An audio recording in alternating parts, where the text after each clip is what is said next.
Radio Claret América presenta Sediento de ti, la palabra, fuente de vida, con el sacerdote misionero claretiano Tony Díaz. Reflexiones diarias del Evangelio. Aquí iniciamos. Bienvenidos, hermanos, a nuestras reflexiones bíblicas, las lecturas del día. Hoy es lunes de la 21ª semana del tiempo ordinario,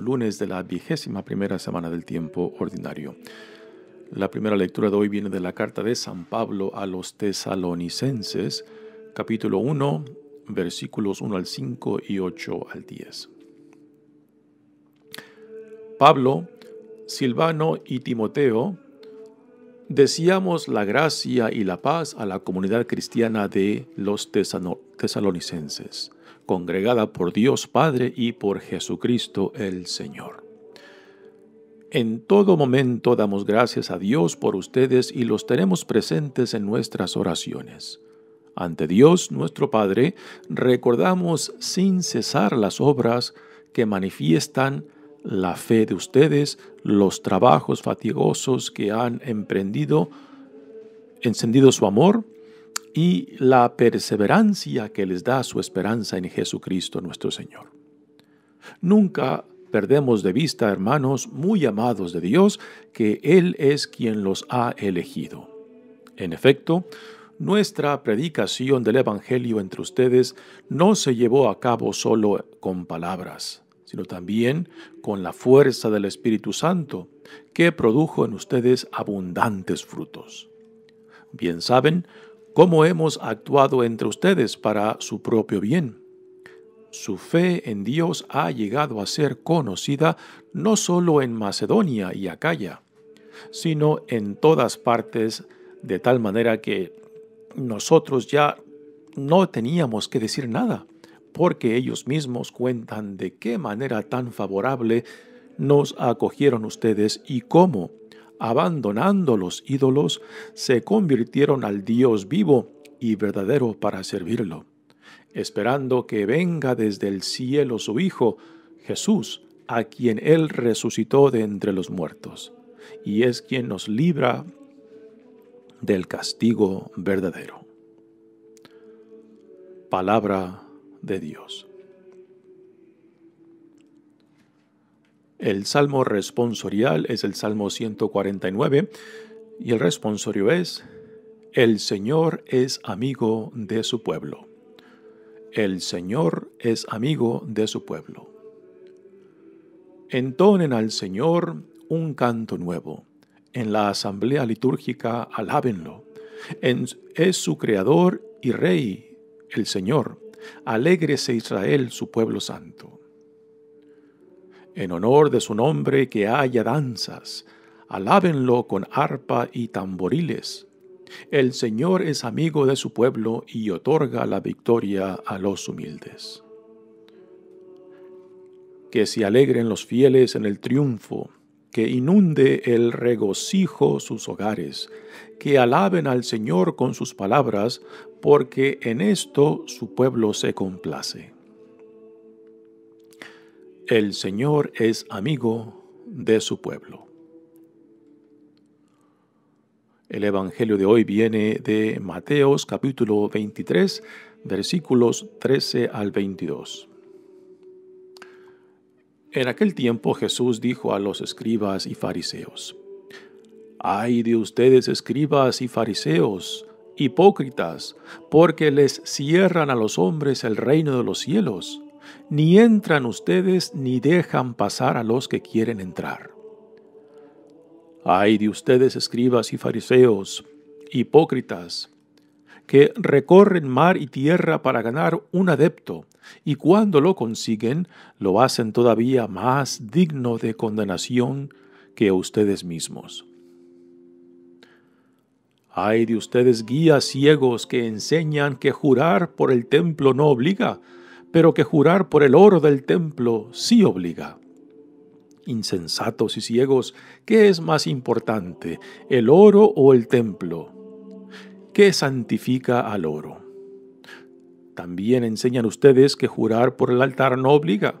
Ciegos, ¿Qué es más importante, la ofrenda o el altar que santifica a la ofrenda? Quien jura pues por el altar, jura por él y por todo lo que está sobre él. Quien jura por el templo, jura por él y por aquel que lo habita. Y quien jura por el cielo, jura por el trono de Dios y por aquel que está sentado en él. Palabra del Señor. Muy bien, damos comienzo a nuestra reflexión de las lecturas de hoy. Y hoy empezamos a hablar de la primera carta de San Pablo a los tesalonicenses. Ya muchas semanas atrás hemos leído del Antiguo Testamento, particular del Pentateuco, los primeros 5 libros del Antiguo Testamento, hasta la semana pasada que leímos del libro de Ruth. Ahora empezamos con esta primera carta de San Pablo a los tesalonicenses. En el Nuevo Testamento se nos da la impresión de que el orden en el cual están los libros del Nuevo Testamento, de que ese es el orden en el cual fueron escritos. Por ejemplo, en las cartas de San Pablo, la carta que encabeza es la carta a los Romanos. Pero no, en realidad las cartas tal como se encuentran en el Nuevo Testamento no están según en el orden en el cual fueron escritas. El orden que tienen es por la longitud de la carta, o sea, el número de palabras que hay en la carta. Así que la carta a los Romanos es la más larga de las cartas. La primera carta de San Pablo a los tesalonicenses pues se encuentra muy abajo en esa lista, pero sin embargo es la primera carta que fue escrita por San Pablo y es uno de los primeros documentos de lo que hoy llamamos el Nuevo Testamento. Se cree que esta carta de San Pablo a los tesalonicenses fue escrita más o menos en el año 51, mucho antes que aunque el primer evangelio, que es el de Marcos, que se cree que fue escrito en el año 70. Así que esta primera carta de San Pablo a los tesalonicenses viene siendo el primer documento en escrito. Sabemos de que la tradición cristiana, los evangelios mismos, circulaban en forma oral antes de que fueran escritos, tal y como los tenemos hoy en día. Así que esta carta a los tesalonicenses es muy significante porque es el documento más temprano que tenemos de la proclamación cristiana en la iglesia primitiva. Y San Pablo, pues siendo un hombre muy preparado, muy educado, pues el hecho de que haya escrito esta carta no nos debe de sorprender. Es muy probable que los otros apóstoles, como San Pedro, San Andrés, quizás no sabían ni leer ni escribir, pero que las cartas que tenemos, por ejemplo, de San Pedro, muy probablemente él las dictó a un escriba que después las puso en pergamino. Así que esta primera carta de San Pablo es muy significante y por los temas que topa. Y también en estas dos cartas, la primera y segunda a los tesalonicenses, hay un tema muy particular que se menciona y es el tema de la escatología. La escatología es una de las ramas en la teología que se enfoca en el fin del mundo o la segunda venida de Jesucristo. Y en estas primeras dos cartas de San Pablo a los tesalonicenses, pues hay un interés y preocupación de cuándo regresará Jesús y lo que significa ese regreso y lo que será el fin de la humanidad. En la teología de la escatología, pues hay diferentes nociones de cómo será este fin del mundo, de cómo será el regreso de Jesucristo. Hay unas nociones muy positivas, llenas de esperanza. Hay otras muy negativas, muy pésimas y oscuras acerca del fin del mundo y el regreso o en la segunda venida de Jesucristo. Así que no es una teología que tiene un sentido común, sino hay una diversidad de nociones de cómo será el fin del tiempo, el fin de la historia y cuál será el destino del ser humano cuando Jesús regrese. Bueno, empecemos ahora con la primera carta de San Pablo a los tesalonicenses, que aquí empezamos con el capítulo primero, y esto que vemos ahora en esta carta es muy típico de la tradición epistolaria, o sea, de escribir cartas de aquellos tiempos, de que siempre estaba encabezada por un saludo fraterno y también las oraciones y preocupaciones por aquellos a quien se les destinaba esta carta. Dice: Pablo, Silvano y Timoteo, deseamos la gracia y la paz a la comunidad cristiana de los tesalonicenses. Así que esta carta abre con un saludo fraterno a quienes se les destina esta carta, y después estas palabras impresionantes que dice: congregada por Dios Padre y por Jesucristo el Señor. Así que Pablo deja bien claro que esta comunidad que fue formada en Tesalónica, que es la capital de Macedonia, que viene siendo la segunda comunidad que Pablo fundó en Macedonia. La primera fue Filipos y después esta de Tesalónica, en Tesalónica. Y fue congregada por Dios y por Cristo en el Espíritu Santo. Así que Pablo no toma crédito, no se hace el fundador, no deja ni la mínima impresión de que el hecho de que ahora son comunidad en Cristo, de que se debe a causa de Él. No, es Dios quien los ha llamado, es Cristo quien los ha salvado y es el Espíritu Santo quien los ha motivado y los motiva para seguir juntos. Dice: en todo momento damos gracias a Dios por ustedes y los tenemos presentes en nuestras oraciones. Así que aquí Pablo nos deja este recuerdo muy, muy íntimo de cómo los tienen en mente. Pablo es muy probable de que haya escrito esta carta desde Corinto, que es en la provincia vecina a Macedonia, la provincia de Acaya. Y desde Corinto, donde Pablo ahora está trabajando para formar la comunidad de Corinto, escribe esta carta para animarlos. Y parece que esta comunidad de Tesalónica pues, ha adquirido una reputación muy linda por la forma en que recibieron a Pablo y a sus compañeros, la forma en que los trataron y la forma que respondieron al Evangelio y el cambio radical que han hecho.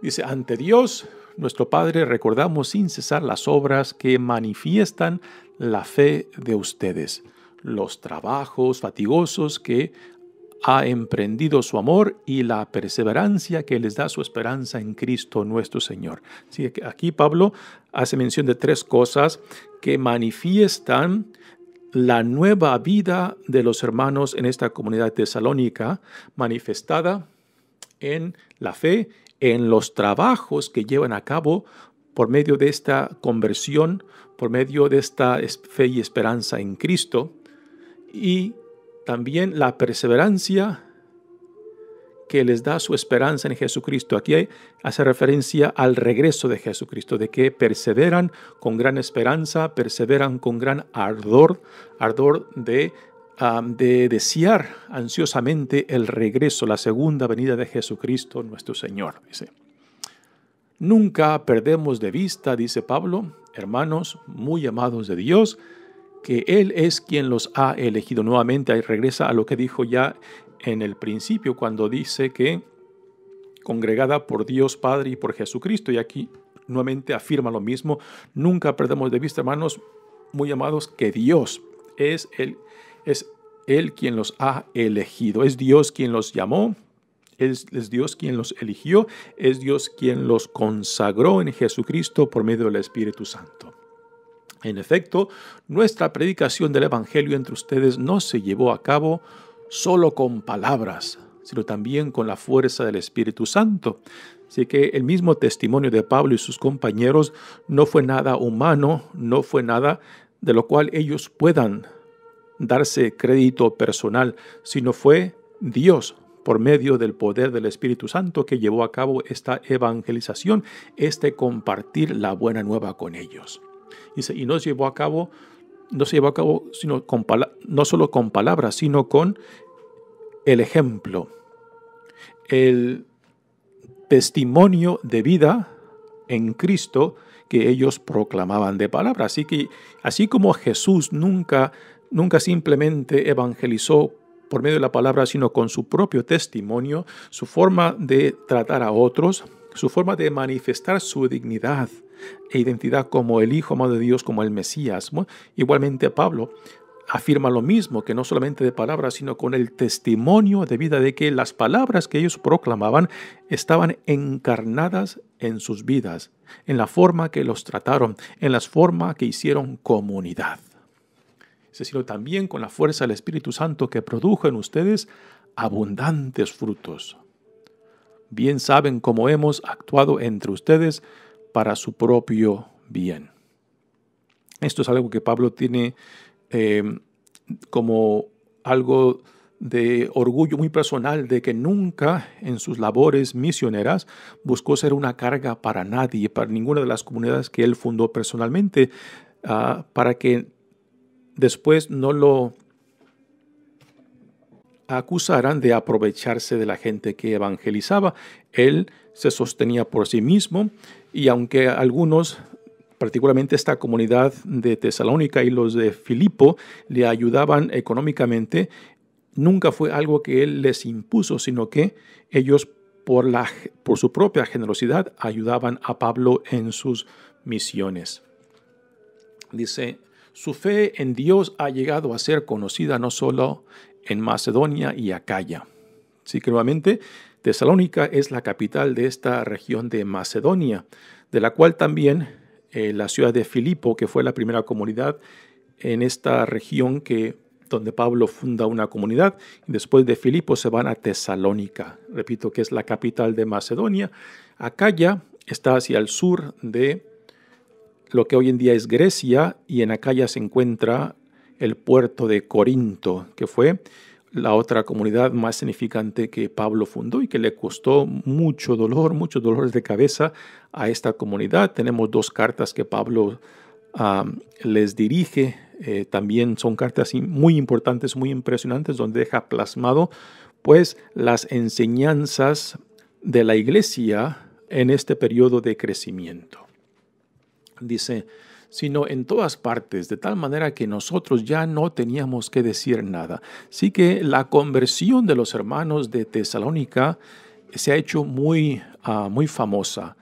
Y ante todo, la forma en cómo recibieron a Pablo y sus compañeros, la forma en que los trataron y el cambio radical de ellos. Y esta conversión pues ha motivado a las otras comunidades cristianas, particularmente esta noticia ha llegado hasta Jerusalén.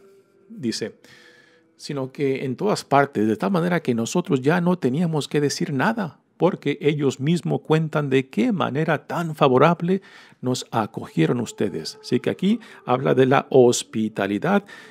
Es muy probable de que esta comunidad de Tesalónica haya empezado en torno a una de las sinagogas judías, lo cual Pablo siempre hacía cuando visitaba a un lugar nuevo. Se iba directamente a una sinagoga si había una sinagoga.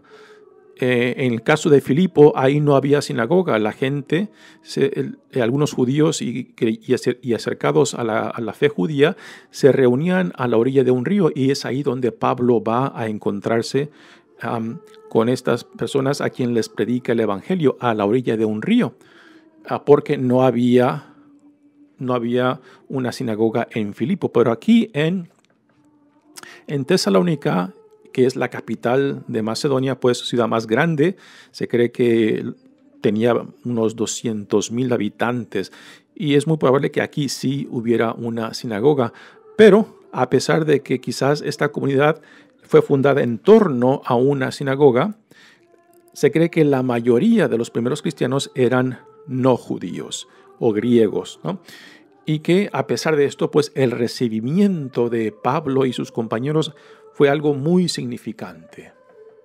Dice, y cómo abandonando los ídolos, esto también nos da una idea de que la mayoría no eran judíos, porque abandonaron los ídolos, a los otros dioses. Abandonando los ídolos, se convirtieron al Dios vivo y verdadero para servirlo. Así que también estos detalles nos dejan la impresión de que la mayoría de los cristianos aquí en Tesalónica eran no judíos.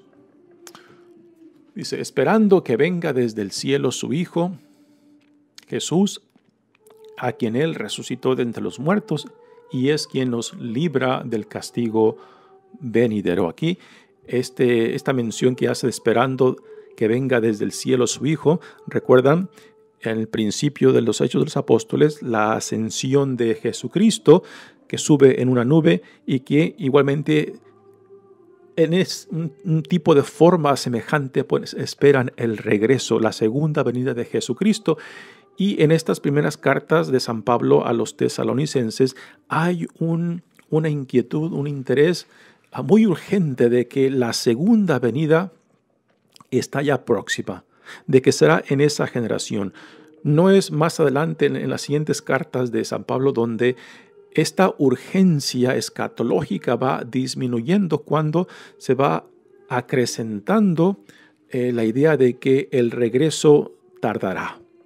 Pero en estos primeros dos documentos, estas dos cartas a los tesalonicenses, siendo los primeros documentos en escrito de la iglesia primitiva por San Pablo, pues el sentido del regreso de la segunda venida de Jesucristo es urgente y se palpa claramente aquí en esta primera carta a los tesalonicenses.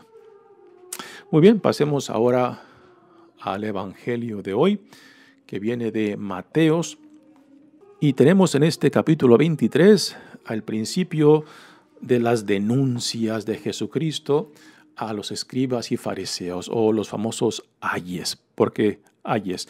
Porque empiezan con ay de ustedes, los famosos ayes. Son 7 ayes, son 7 denuncias que Jesús hace, y desde la semana pasada Jesús ya como que toma la defensiva en contra de sus críticos. Aquí ya abiertamente Jesús, no vamos a decir que los ataca, sino que los denuncia.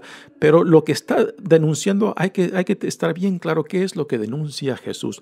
No denuncia a los grupos de escribas y fariseos como tal, o sea, no es hacia las personas o al grupo en general, es a la actitud manifestada en los fariseos y escribas. Y con esto, al Jesús denunciar estas actitudes de los escribas y fariseos, nos dice claramente de que estas actitudes, esta forma de pensar de los escribas y fariseos no son propias a ellos, porque las podemos ver aún hoy en día. Estas actitudes de los escribas y fariseos se encuentran en toda religión. Y es cuando la religión ha sido manipulada, ha sido distorsionada, ya sea para beneficio de algunos o para protección de la institución, y cuando se ha perdido en cierta manera la misión por la cual existe tal institución religiosa. Y estas tentaciones pues aún las tenemos hoy en día.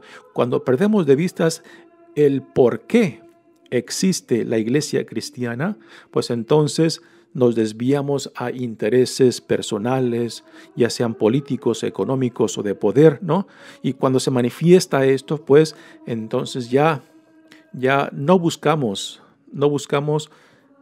el reino de Dios, no buscamos ser parte de lo que Dios desea hacer por medio de su revelación, sino que ya nos enfocamos más en intereses institucionales, personales, o buscando nuestros propios beneficios, ya sean personales, económicos o de poder. Así que estas denuncias de Jesús, que son 7, otra vez el número 7 aparece en un número simbólico que significa perfección. Así que estas 7 denuncias, estos 7 ayes, pues es el último instante en la cual Jesús denuncia, repito, estas actitudes y formas de pensar. Y repito, y esto se tiene que repetir varias veces porque esto no es propio de los escribas y fariseos. Estas formas de pensar y actitudes se manifiestan aún hoy en día y las podemos ver en todas las religiones. Y por eso estos tienen que ser denunciadas, tienen que ser sacadas al aire, a la luz, para definirlas por lo que son. Y Dios quiera que volvamos otra vez al origen, a la misión, al por qué Dios nos ha llamado en Jesucristo. Dice, en aquel tiempo Jesús dijo a los escribas y fariseos: «Ay de ustedes, escribas y fariseos hipócritas, porque le cierran a los hombres el reino de los cielos, ni entran ustedes, ni dejan pasar a los que quieren entrar». ¿A qué se refiere Jesús en esta denuncia, en este ay? Se refiere a que han rechazado a Jesús como el Hijo de Dios, como el Mesías. Y no solamente lo han rechazado, sino que previenen a otros que tienen interés en seguirlo, en unirse a Él. Y los condenan y los rechazan y le dicen que están ciegos cuando los ciegos son ellos mismos, ¿no? Y esto, repito, no es propio de los escribas y fariseos judíos. También hoy en día tenemos, cuando la religión la hemos reducido simplemente a legalismo, simplemente a tradiciones que no alimentan esperanza, que no alimentan la fe y confianza en Dios y la relación de hermandad en el prójimo y solidaridad con el prójimo, ¿no? Pues entonces simplemente la hemos reducido a normas y reglas y tradiciones que no promueven vida. Viene la segunda.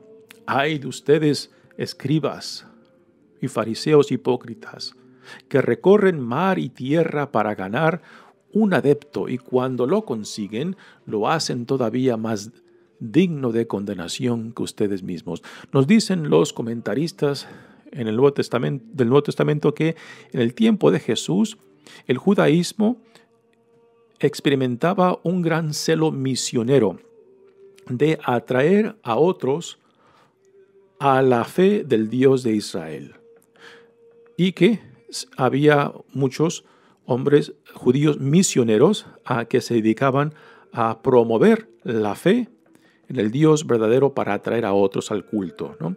Pero Jesús aquí los denuncia por la forma en que atraen a otros de manifestar una imagen de Dios simplemente reducido a prácticas externas, a normas de purificación y no tanto de intimidad y confianza en Dios Padre, que después nos tiene que llevar a la hermandad y la solidaridad con el prójimo.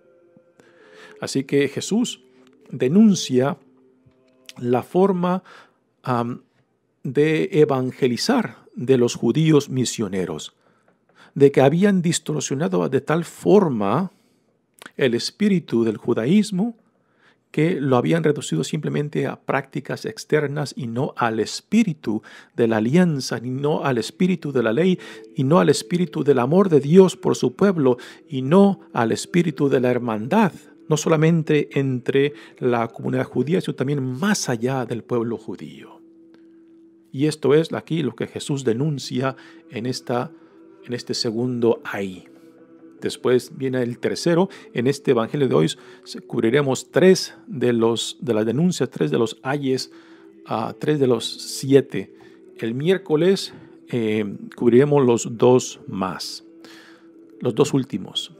Dice: ay de ustedes, ciegos, guías ciegos, que enseñan que jurar por el templo no obliga, pero que jurar por el oro del templo sí obliga. Insensatos y ciegos, ¿qué es más importante, el oro o el templo? ¿Qué santifica al oro? También enseñan ustedes que jurar por el altar no obliga. Ciegos, ¿qué es más importante, la ofrenda o el altar? Aquí en esta denuncia de Jesús, lo que está denunciando es el legalismo en el cual había decaído el judaísmo de sus tiempos. Cuando para salvar o para quitarle a alguien que haya hecho un voto, una promesa, que le preguntaba, bueno, ¿el nombre de quién tú has hecho este voto, esta promesa, este juramento, no? Y aquí pues desmenuzaban el vocabulario para ver cómo podían deshacer ese compromiso, ese voto, ese juramento. Y Jesús escucha esto, dice, están ustedes desmenuzando la promesa, el compromiso, para ver cómo salirse de ese compromiso y de ese juramento, cuando en la intención ahí ya estaba siempre. Así que este es un legalismo exagerado, en la cual el hombre siempre busca a ver cómo salirse de lo que ha prometido, de lo que ha jurado, de lo que ha prometido a Dios. Jesús ya en los evangelios nos dice, ¿no?, que tu sí sea sí, que tu no sea no. No andes vacilando, no andes con titubeos. Si te vas a comprometer con Dios, hazlo de corazón, pero no andes titubeando, no andes diciendo sí hoy y mañana decir no, ¿no? Así que aquí Jesús está criticando fuertemente esa forma tan legalista de los escribas y de los fariseos. En nuestra Iglesia Católica tenemos también gran parte de esto, porque somos una iglesia en la cual el sentido de la ley es fuerte, ¿no? Y a veces tristemente reducimos nuestra bella fe católica al legalismo, simplemente al espíritu de la letra y no al sentido de la letra y no al espíritu del mandamiento. Tristemente, a veces esto lo vemos en gente muy religiosa, gente muy apasionada, pero que ha reducido la religión simplemente a algo personal que a veces no tiene nada que ver con la relación con el prójimo. Y Jesús claramente nos modela en su propia vida que el estar íntimamente unido con Dios en intimidad y confianza es llevarnos al prójimo en la hermandad, en la solidaridad, y de que todo lo que hacemos religiosamente tiene que acercarnos tanto a Dios como al prójimo, como a mi propio sentido de dignidad e identidad como hijo, como hija amada de Dios. Mi nombre es Padre Tony Díaz, misionero claretiano. Que Dios los bendiga. Radio Claret América presentó Sediento de ti, la palabra, fuente de vida. Sus comentarios son importantes. Contáctenos en radioclaretamerica@gmail.com.